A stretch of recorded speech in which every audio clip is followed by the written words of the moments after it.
Hello, हाय, नमस्कार। आप सभी का मेरी चैनल पर स्वागत है।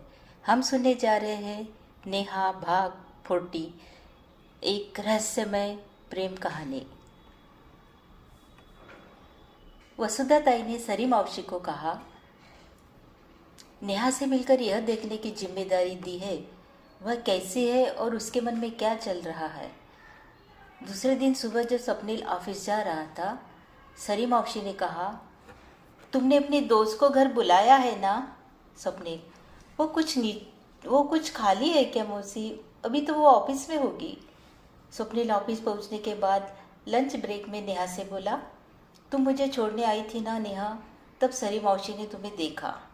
वो हमारे गांव से यहाँ नौकरी के लिए सिलसिले में आई थी, लेकिन उन्हें नौकरी रास नहीं आई, इसलिए वो हमारे यहाँ केयर टेकर के तौर पर रहती है। खाना भी बनाती है, पूरा घर की जिम्मेदारी उसी पर है, हमारे घर का ही हिस्सा है। क्या तुम उनसे एक बार मिल सकती हो? हाँ, कभी छुट्टी में मिल लूँगी।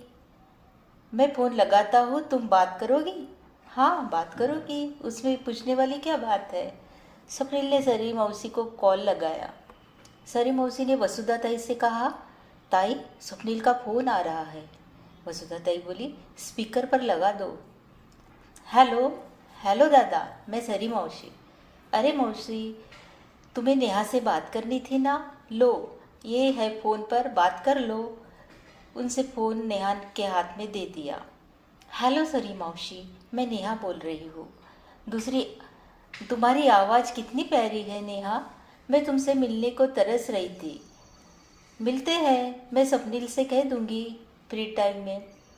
नहीं, मैं तुमसे बात करूँगी ना, स्वप्निल को क्यों? अच्छा ठीक है, हम रविवार को मिलते हैं। रविवार का दिन आ गया। सरी मौसी और नेहा एक कैफ़े हाउस में मिलने का वादा करके वहाँ दोनों पहुँच गई। स्वप्निल ने खुद मौसी को छोड़ा था। हेलो। हेलो नेहा, मैं सरी मौसी। मुझे तुमसे कुछ बात करनी थी, इसलिए मैं तुमसे मिलना चाहती थी। बोलिए ना मौसी। वसुधा ताई की सहेलियों ने तुम्हें स्वप्निल के साथ बाजार में देखा था और वो 2 दिन से स्वप्निल के पीछे लगी है, तुम्हारे बारे में पूछ रही है। उनका एक बेटा है, वो शादी के बारे में बात करने आई थी, उसके बारे में। लेकिन स्वप्निल कहता है, मेरे जैसे लड़के को पसंद नहीं करती तो और किसी को क्या पसंद करेगी। जब देखो तब ये बात टाल देता है। तुमसे बिना बात किए ही बचने के बहाने बना रहा था। तुम्हें मिलने के लिए मेरे जिद पर की, तब जाके तुमसे मिलने दिया इसने। उसने कुछ गलत नहीं कहा। मुझे तो अभी शादी के चक्कर में बिल्कुल पड़ना नहीं है। इस तरह से लोग मेरे पीछे पड़े हैं शादी के लिए। मैं अभी ऊपर भी नहीं हूँ। लोग सोचते हैं कि अगर इस साल शादी का विचार कर रही हो तो रिश्ता लेकर आते हैं। मेरे भी कुछ कर्तव्य है मौसी। अच्छा, तुम बुरा मत मानना, मैं उन्हें सही तरह से समझा लूँगी। वसुधा के मॉम की फ्रेंड को, मौसी आप कितनी अच्छी हो, आपने मेरा इतना ख्याल किया, जबकि कोई जान पहचान भी नहीं है हमारे बीच खास। अरे, स्वप्निल की दोस्त मतलब मेरी भी करीबी हो गई ना। तुम कभी भी बुलाओगी तो मुझे अच्छा लगेगा। स्वप्निल के घर के अलावा मेरी दोस्ती का कोई और नहीं है। तुम्हें मिलकर बहुत संतोष मिला।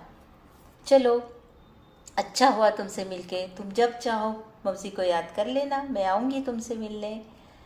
ओके मौसी, मुझे भी बहुत अच्छा लगा आपसे मिलकर। ठीक है। स्वप्निल कहीं दिख नहीं रहा, कहाँ गया? तो नेहा ने स्वप्निल को फ़ोन करके बुला लिया।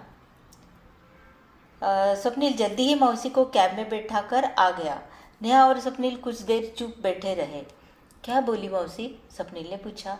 वही शादी के बारे में, नेहा ने कहा। अरे, बहुत दिमाग खा रही थी मेरा।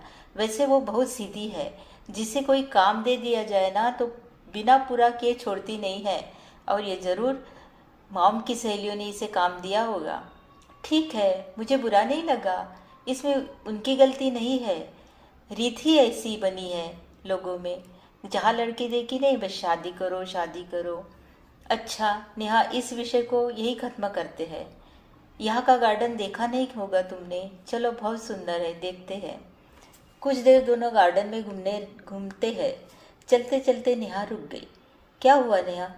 तुम्हारे साथ चलते हुए बहुत अच्छा लगता है, नेहा ने बड़े गंभीरता से कहा।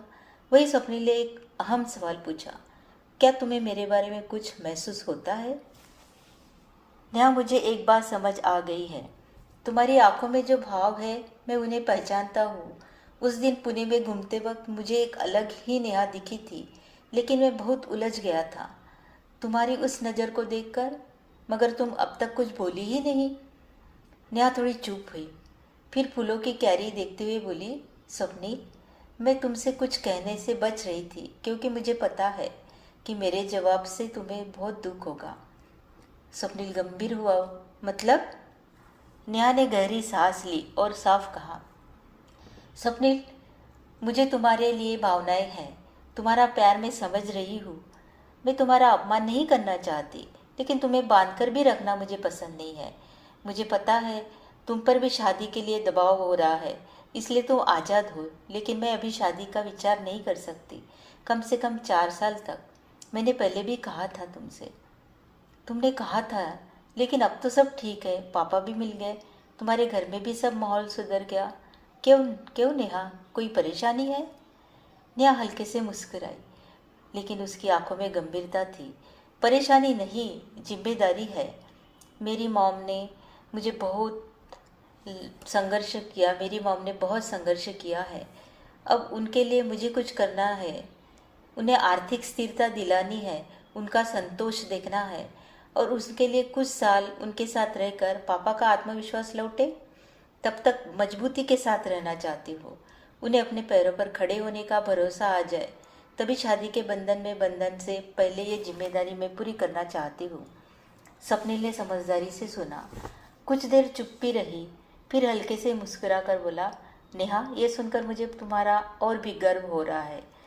मैं भी यही सोचता हूँ कि शादी सिर्फ एक रस्म नहीं, वो एक जिम्मेदारी है। अगर तुम अपने परिवार के लिए कुछ करना चाहती हो तो मैं तुम्हारे साथ हूँ, और हाँ, तुम्हारे फैसले का इंतजार करने को मैं तैयार हूँ। नेहा ने आश्चर्य से देखा। तुम्हें नहीं लगता कि ये मुश्किल होगा? स्वप्निल हंसा। सच्चा प्यार हो तो इंतजार मुश्किल नहीं होता। उल्टा, जब तुम अपने सपनों के लिए संघर्ष करोगी, मैं तुम्हारे साथ रहूँगा। बस एक वादा करो, जब सही समय आए तो तुम अपने मन की बात पूरी खुलकर कहोगी। नेहा की आंखों में आंसू आए। वो हल्के मुस्कान के साथ बोली, हाँ, वादा किया। तुम वाकई बहुत समझदार हो स्वप्निल। स्वप्निल मुस्कुराया। अब आगे का सफ़र शुरू हो गया है, इंतज़ार करना है, लेकिन प्यार गहरा है, ये हम दोनों जानते हैं। स्वप्निल ने नेहा को हल्के से गले लगाया और बोला, पगली, यही सच्चा प्यार है। अपनी जिम्मेदारियां निभाते हुए भी दिल से एक दूसरे के साथ रहना। अब अगले 4 साल मैं तो सारी ज़िंदगी तुम्हारे लिए इंतज़ार कर सकता हूँ। दोनों एक दूसरे को देखकर मुस्कुराए। उन्हें पता था कि प्यार को समय देना पड़ता है, लेकिन उनके रिश्ते का भरोसा इसे और मजबूत करेगा। आज मैं बहुत खुश हूँ। तुम्हें पता है, ये मेरा पहला और आखिरी प्यार है। क्या? हाँ, स्वप्निल तो ऐसा सबको लगता है, स्वप्निल तो ऐसा ही मनचला पागल दीवाना है। ये नीता काकू माँ से कह रही थी। कितनी बार प्यार में पड़ेगा स्वप्निल? माँ ने भी अच्छा जवाब दिया। 15-16 साल की उम्र का प्यार कोई प्यार होता है क्या? वो अल्लड़ उम्र होती है। कॉलेज गया स्वप्निल और सब भूल गया लड़की को। मैं कमरे में था, सब सुन रहा था, लेकिन चुप रहा। दूसरों की जिंदगी का राज कोई नहीं जानता नेहा। अच्छा, अगर मैं तुमसे ना मिली होती तो क्या तुम उसी की याद में रहते? जब तुम मिली तब भी मैं उसी की याद में था। तुम्हारा यूँ अचानक मिलना मेरी तपस्या पूरी होने जैसा था। अच्छा, लेकिन ऐसी बात क्यों? मेरा मिलना और उस लड़की का क्या संबंध है? वक्त आने पर बताऊंगा नेहा। अब भी हम सिर्फ दोस्त हैं, ऐसा मान लेते हैं तो 4 क्या 6 साल भी निकल जाएंगे तो भी मैं तैयार हूँ। ओके, आज की याद के तौर पर मैं तुम्हें एक गिफ्ट देना चाहता हूँ, चलो मेरे साथ। कहाँ? वो उसे डायमंड रिंग के शोरूम में ले आया। अरे रुको, यहाँ क्यों? देखो सपने, ऐसा कुछ मत लेना, ना मुझे, ना माँ बाप, ना दादा दादी को अच्छा लगेगा। नहीं ले रहा? चलो ठीक है, तुम्हारी मर्जी। वो फिर गार्डन के पार्किंग में लौट आए। वहाँ उन्होंने कॉफ़ी पी। ये कॉफ़ी तो बहुत टेस्टी है। मैं पहली बार आया हूँ यहाँ, सुना था काफ़ी अच्छी मिलती है। फिर दोनों अपनी अपनी कार से एक दूसरे को बाय करके निकल गए। आज छुट्टी के दिन नेहा बाहर गई थी तो माँ को थोड़ी चिंता तो होती ही है। माँ और नारायण दोनों दरवाजे पर खड़े होकर इंतजार कर रहे थे। नेहा कैडबरी टॉफ़ी लाना नहीं भूली थी। कार पार्क करके जैसे ही घर की ओर चली, नारायण हमेशा की तरह ताई ताई करता दौड़ आया। कई दिनों के बाद ये दृश्य देखकर माँ को बहुत खुशी हुई। आजकल दोनों की मुलाकात ही नहीं होती है और सब घर के अंदर चले गए क्रमशः। अगर आपको ये कहानी अच्छी लगी है तो आप लाइक कीजिए, सब्सक्राइब कीजिए और अगला भाग सुनने के लिए हमारे साथ जुड़े रहिए। हंसते रहिए, खुश रहिए। धन्यवाद। हेलो।